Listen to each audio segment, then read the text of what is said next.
What's up, guys, and welcome back to another episode of the Fat Boy Fight Club podcast. I'm your host, Andre Roy, and today I just want to tell you guys thank you for tuning into the podcast, and I hope that your week's starting off wonderfully. To start the podcast, we're going to be talking about a couple of the fights that have just been announced. We're going to preview UFC 246, Cowboy versus McGregor, and then we're also going to have a interview, our first ever interview on the Fat Boy Fight Club podcast with pro debut Nathen Arriaga. He's one of my good buddies from back in North Carolina, and I'm excited to bring you this interview. So how about we hop in?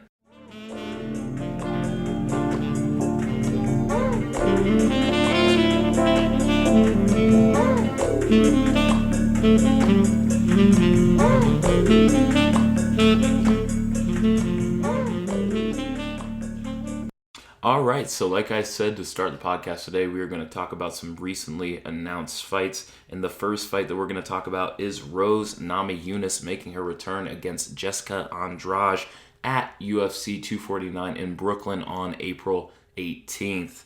Man, this fight comes as quite a surprise, man. I thought that Rose might have wanted to come back with a little easier of a fight than Andrade, but she looked really good in the last fight against Andrade about a year ago.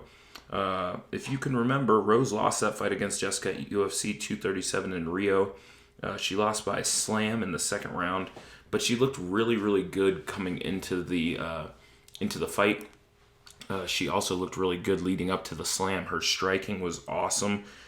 She just looked really, really good, and Andrade had nothing for her but the slam. So, man, it's kind of interesting that this fight is happening so close to the last one, and it's Rose's first fight back. But you also have Andrade, who's coming off of a quick 42-second loss to Weili Zhang, who is now the strawweight king of the UFC, who's taking on Joanna soon. So, and man, that fight was crazy. Her versus Weili. She lost in like 42 seconds, and she just looked a little flat. That being said, both fighters are looking to make good on their comebacks, but I do have Rose using her slick striking and really good ground game to secure the unanimous decision victory to cement her place back as one of the top contenders in the UFC strawweight division, which I hope ultimately leads to her getting a title shot once again. The next fight that we're going to talk about is Payne Griffin versus Cowboy Oliveira. That fight is scheduled for UFC 248 March 7th in Las Vegas. This fight is a matchup between two really solid strikers. You have Griffin, who's coming off of a unanimous decision loss to Alex Morono back in October. Griffin, he came into the UFC a really highly touted prospect. He has over, I believe, like 15, 20 fights. And he's looked good at times, but he's also looked bad at times. And you have Cowboy Oliveira, who's looking to get back into the win column after dropping 3 consecutive losses to Gunnar Nelson, Mike Perry, and most recently Nicholas Dalby back in September. Man, I feel like Cowboy has more power and has done well like against those fighters that aren't in the top 20 ranking as of yet. And I think that this fight probably goes the way of Cowboy, and I feel like he can get it done in the first or second round by catching Griffin. We've seen Griffin; he's really powerful, really solid striker, but I do believe that Cowboy Oliveira does have more pop in his punches and will be able to secure a knockout probably of Max Griffin within the first 2 rounds. The next fight, which I'm super pumped about, is you got Violent Bob Ross, Luis Pena coming back against Alex Muoz. Pena's also coming off of a split decision loss to Matt Frevola, which a lot of people on the internet, including myself, had him winning. It was a split decision. Pena looked really good in that fight, and I had him rocking and rolling. I had him winning that fight 29-28. But I'm not a judge, so I really don't make the calls on that. He'll be taking on undefeated Team Alpha Male product Alex Muoz. If you can remember, Muoz is a veteran of the Dana White Tuesday Night Contender Series, where he fought Nick Newell. A good prospect, but Muoz was just able to go in there and really show some dominance over him. Dana didn't sign him directly after his performance against Newell, but has since signed him after he beat Troy Alamo back at a regional show in Hawaii. Muoz has 3 finishes to go along with his 6-0 undefeated record. So I think that means that he's probably fairly well-rounded, but I do feel as though Payne's experience in the big show, along with his long, high-pressured striking, will lead to him winning the fight via unanimous decision.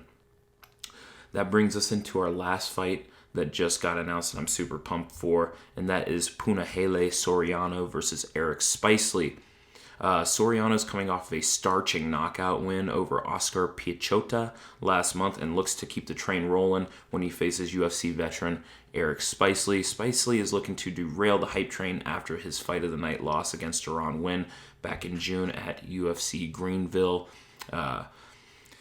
Man, this fight's kind of crazy because you have the veteran in Spicely who's done well at times, who's had sparks, but I do think that Soriano just has the upper hand whenever it comes to power and aggression and striking. And that's where all the fights start. And I do believe that this one will end on the feet. I think if Spicely has a chance to get this fight in the dub column, I think that he has to secure a takedown and keep the undefeated prospect down, which won't be an easy task. I don't see him being able to do that, and that's why I'm going to go with Puna probably winning by KO in the second round. I just don't see Eric Spicely bringing that much to the table besides his determinedness to get it to the ground, and he's a tough son of a gun, man.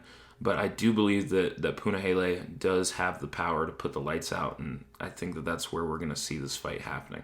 I think he's going to go in there and really show why he is a top-ranked prospect at middleweight. Now we're going to head into our next segment where we are going to break down one of the most hyped cards of the season. Not the season, the new year, my bad, which is UFC 246 Cowboy versus McGregor. With this little segment, I'm just going to read through the fight card and tell you what I think about some of the fights. I'm not going to go into super deep detail about all of them because that'd probably make for like an hour-long podcast, and most people don't really want to listen to me for about an hour. But I'm going to read you guys the fight card and tell you what I think about some of the fun fights that are on this fight card. To start the night off, you have J.J. Aldrich versus Sabina Mazo. And then we hop into O'Day Osborne versus Brian Kelleher. The third fight of the night is between Tim Elliott and Askar Askarov. Then the fourth fight of the night is Alexa Kamer versus Justin Ledet. Then you have the fifth fight, which is Chaz Skelly versus Grant Dawson, who comes in there as a 14-1 record, versus Chaz Skelly, who is a veteran of the UFC. And then the sixth fight of the night, you have Nasrat Hakprasad versus Drew Dober. And then one of my sleeper fights for the night is actually Andre Fili versus Sodiq Yusuff. Andre Fili is coming off of a win over Shaman Maurice. He looked really, really good. Won in the first round. He had a right hook that landed on Maurice, and then he finished it with some ground and pound. But Sodiq Yusuff, man, Sodiq is looking like a killer. He is on a 5-fight win streak. He just beat Gabriel Benitez with a right hook and some ground and pound in the first round. This fight, man, I'm excited for this fight because of the fact that they are two really, really good fighters, man.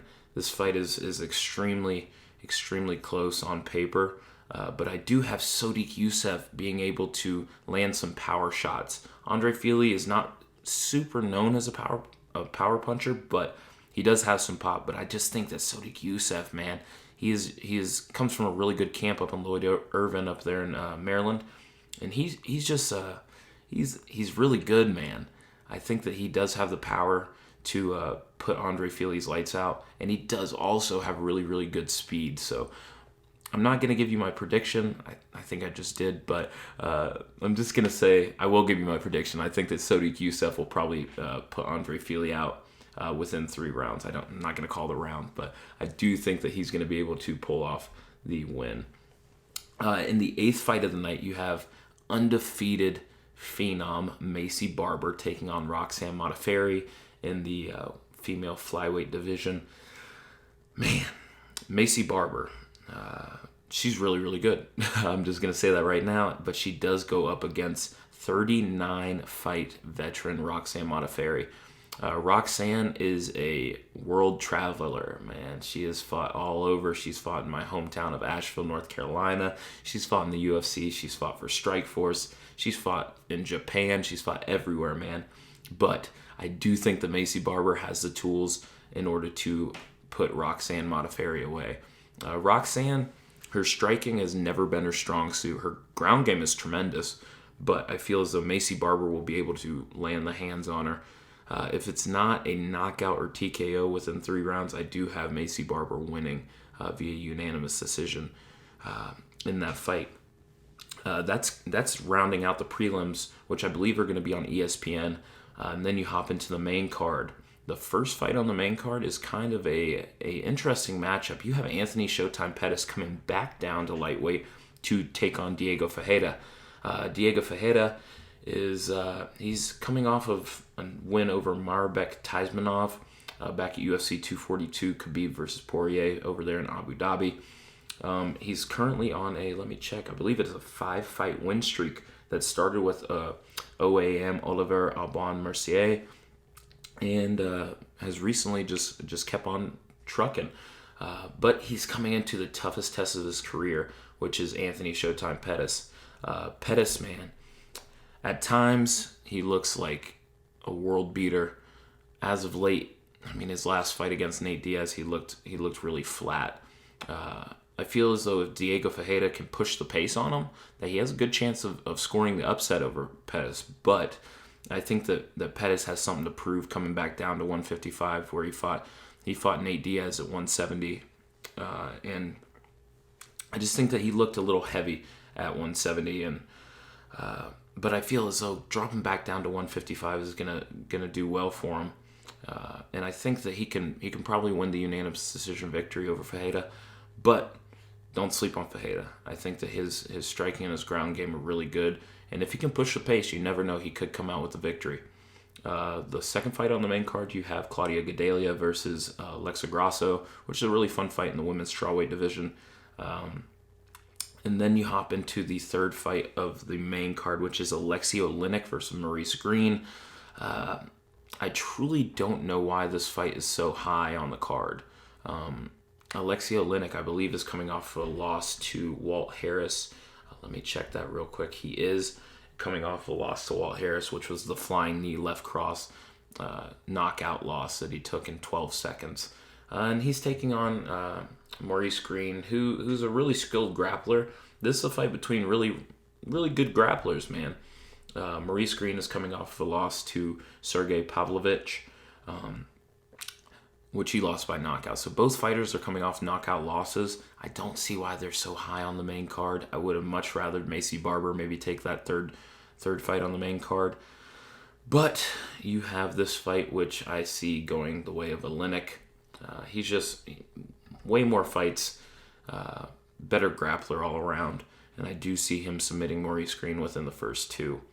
And then you hop into the co-main event. My thoughts on this fight card, man, is that they have this wonderful main event. You have McGregor making his comeback against the wily veteran of Cowboy Cerrone, and you filled it with names, but not too many great names. And this co-main event is sort of a fight that I'm not really feeling. You got Holly Holm versus Raquel Pennington.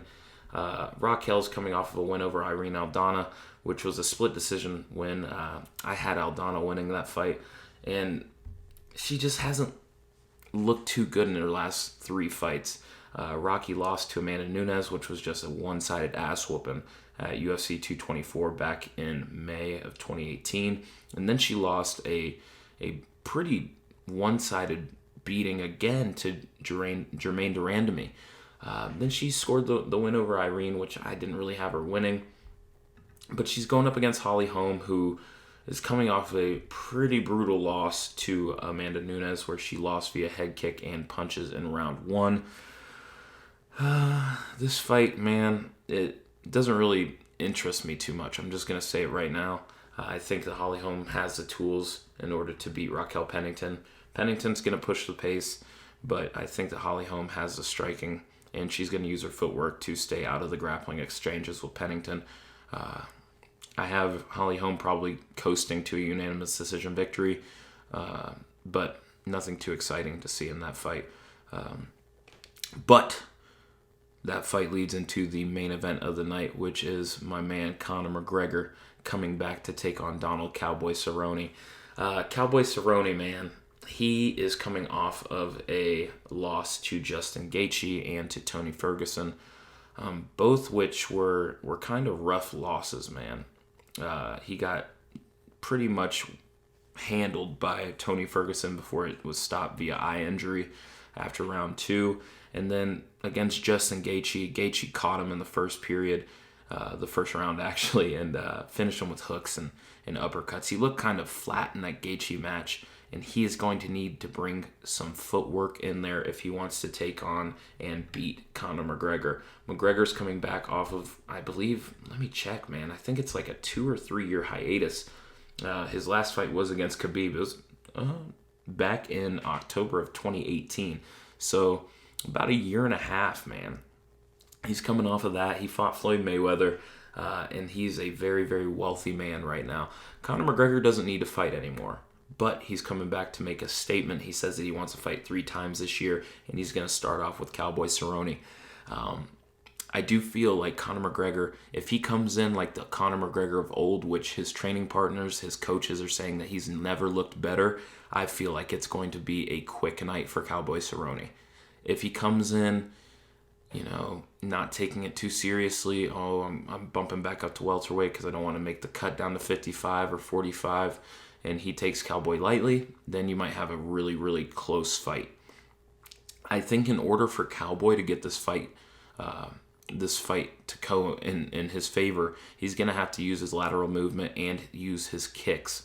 But Conor McGregor's not easy to chase down and to kick anyways. So, man, this is a tough one, man, because I really love Cowboy Cerrone. I've been a fan of him for a long time back in the WEC days, but I just don't think that he has the tools in order to beat Conor McGregor. I think that his wrestling is decent enough to maybe take McGregor down, and his submission game is really good. But I truly don't see him being able to secure the takedown on McGregor. I think that McGregor is going to light him up on the feet. I think that left hand is going to find its target, and that he's going to put Cowboy out in the second round. That's my full-fledged prediction for this fight. I have Conor McGregor winning second round KO/TKO. I just think that he possesses that striking advantage over Cowboy. Don't get me wrong, Cowboy is a tremendous striker. He's a wonderful striker, man, and he's ranked number 9 in lightweight worldwide on Tapology, and he's fought a lot. He's stayed consistent. He's fought a lot since McGregor's been gone, and this fight is just one that I feel goes in the hands of McGregor, though. I think that he'll be able to put the hands on Cowboy. And Cowboy's chins looked a little rough at times as of late whenever he got stopped by Darren Till and by Justin Gaethje. And he didn't look too great against Tony Ferguson. Not that being said, Tony Ferguson is one of the top lightweights in the world, and he's facing Khabib soon, which I'm super pumped for. I'll bring you the previews and predictions of that fight coming up soon. But I just have McGregor being able to put it on him. There's something about it. I feel like Mystic Mac is coming back, and that this fight is going to go in the way of him. I'll say it again. I said it once already. I have McGregor winning second round KO over Cowboy Cerrone on Saturday. But that's really the breakdown of this fight card, man. There's a really fun main event and then kind of a lull in action all the way up to it. It's a 13 fight card, so it starts a little early. It's probably going to end a little late. But all in all, I think that it's a fun main event. As a card out of 10, I'd probably give it like a 4 out of 10. There's some fun sleeper fights in there, but overall, I think that this card lacks a little bit of star power on the bottom half of the card. But that brings us into our next thing that I want to talk about, and that is our new merch. I just dropped the Fat Boy Fight Club apparel, and you can check out all the new merch. The link is in our IG bio. That is on Instagram. Follow us at Fat Boy Fight Club. It is also in the description box on all of our YouTube videos, so make sure to go check that out. Check it out on Teespring. Support the cause, and go get yourself some cool merch. But that brings us into something new to talk about, and that is our very first interview here on the Fat Boy Fight Club podcast. And I'm going to bring you a banger, one of my OG Fight Club buddies. This man has been around for a long time on the North Carolina scene, and that is my buddy Nathen King Kong Arriaga, who is making his debut on February 1st for Showdown Promotions in Myrtle Beach, South Carolina, against 17-fight vet Latrell Purdue. So get ready. I'm going to bring you this interview in 3, 2, 1, go.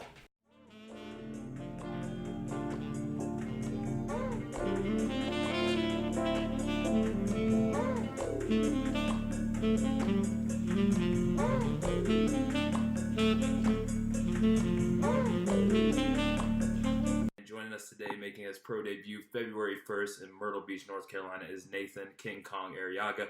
First things first, thank you for taking the time out with me today to hop on here for this interview, man. First thing first, tell the people who are watching, like, who you are and where you from. Let's see, man. Name's Nathen Arriaga, go by King Kong. I'm in the cage. Originally from Ohio, born in Toledo, Ohio. I live in Weaverville, North Carolina now. Been here about 10 years. Yeah, man. If you ain't seen me fight yet, you're missing out.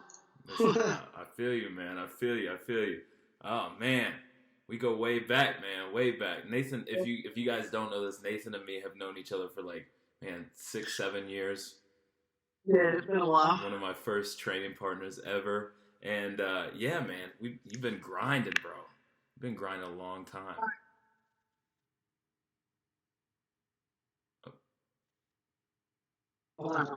You're good. So, my man, you come in with an 8-2 amateur record. You're currently ranked 17th out of 828 other fighters in the Southeast as an amateur. Quick question, what do you think the amateur scene, do you think that it's important for younger fighters to develop their fan base, their skills and things like that on the amateur scene? And why did you stay in the amateur scene so long? Oh, yeah, man. You got more competition because, it's just like when you go NFL and college football, man. There's everybody in the NFL, once they get to that point, a lot of people just stop college football. Everybody's pushing and grinding and trying to get to certain levels. Same thing with fighting. You go through a lot of ups and downs as an amateur. So, once you make it, and I don't know, I stayed in, 10 fights now, I think, is what I had as an amateur. 8-2. So, I wanted to fight way more than I did. A lot of ups and downs, a lot of stuff, put me back, set me back years and stuff. But I think it's good to get that experience because once you go pro, you can't go back from that. So no, can't go back, my man. So you're facing 17-fight veteran Latrell Purdue for your first fight ever in the pros. Latrell has fought some of the who's who in the MMA game, including Luke Sanders, Matt Schnell, and many others. What do you think that he brings to the table, and what have you seen from Latrell that you're game planning for, things like that? Man, to be honest, I don't really never ever game plan. I just kind of go in there. I ain't worried about a whole lot. I feel like my hands are where they need to be. My wrestling and everything, I've always had to work on my wrestling.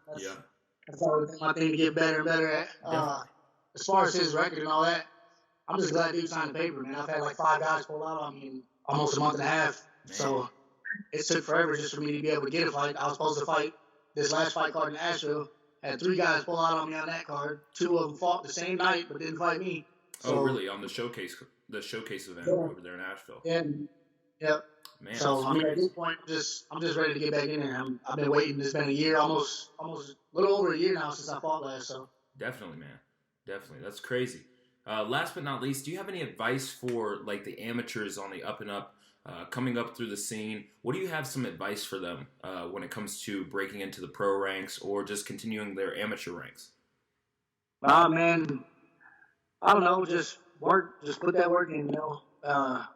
Take some challenging fights. Some of my fights were challenging. My last fight that I was in, that was the toughest fight I had against Aubrey Ryan. Yep. That was my toughest fight. I've never been dropped my whole life, and he dropped me in that. So hey. that was pretty intense. But going out, being at my last amateur fight, I think that was a pretty good fight to take. Heck yeah, man. Just put the work in, man. It all comes eventually. Hell, I've been doing it for a long time, so it's about time for me to move up a little bit. Definitely. Where are you training at right now? Where are you training out of? Everywhere. Everywhere. Kind of been all over. Definitely. I started getting ready for this fight in my front yard, running around my house. So Hey. I'm getting to work in where I can get it at. I got certain people I'm working with here and there, just friends and stuff that I know, and I'll be ready come February 1st. Definitely, man. Well, Nathen, it has been a great time catching up with you, bro. I'm super proud of you. From where we started out at Ichiban MMA in Arden, North Carolina, bro. Everybody asked me like where we start at. I said I started at like this little strip mall looking spot, and to see where you've come, man, it's a pleasure, and it's been a long journey. I'm so glad that you're able to jump into the pro ranks, bro. And before you leave, is there anybody that you'd like to thank? Anything you want to plug? The floor is yours, my man. Man, just first of all, like friends, family, everybody that supported me throughout the whole thing. I mean, it's been up and down. I've been through a lot of stuff that should have stopped me from fighting a long time ago, but it's always been a dream of mine to get to where I'm about to be at. My sponsors, everybody that's helped me out, Bowman Construction. There's a couple of restaurants, Single Mile Restaurant. I got Greenscape Landscaping.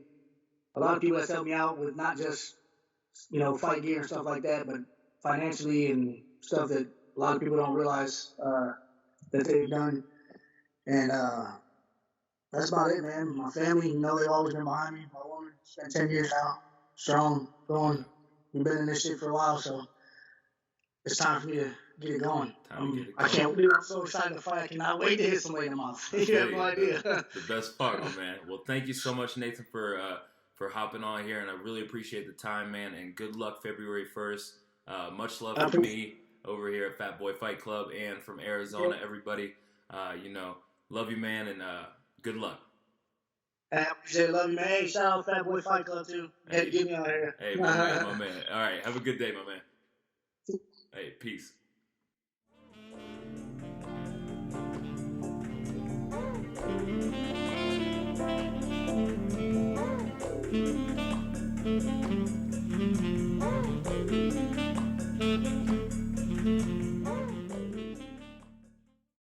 Once again, shout out to my buddy Nathen Arriaga for pulling up on the Fat Boy Fight Club podcast and giving us all the insight into his training camp and his upcoming fight. We wish you nothing but the best, Nathen, and we hope to be bringing you his post-fight interview as soon as he gets that win.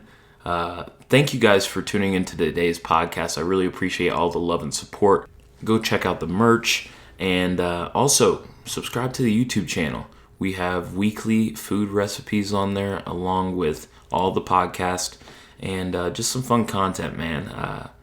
I'm super pumped and blessed for all the support that I get, and I can't say it enough. Thank you guys for tuning in to the Fat Boy Fight Club podcast. Until next week, keep on rocking and enjoy the fights. Peace.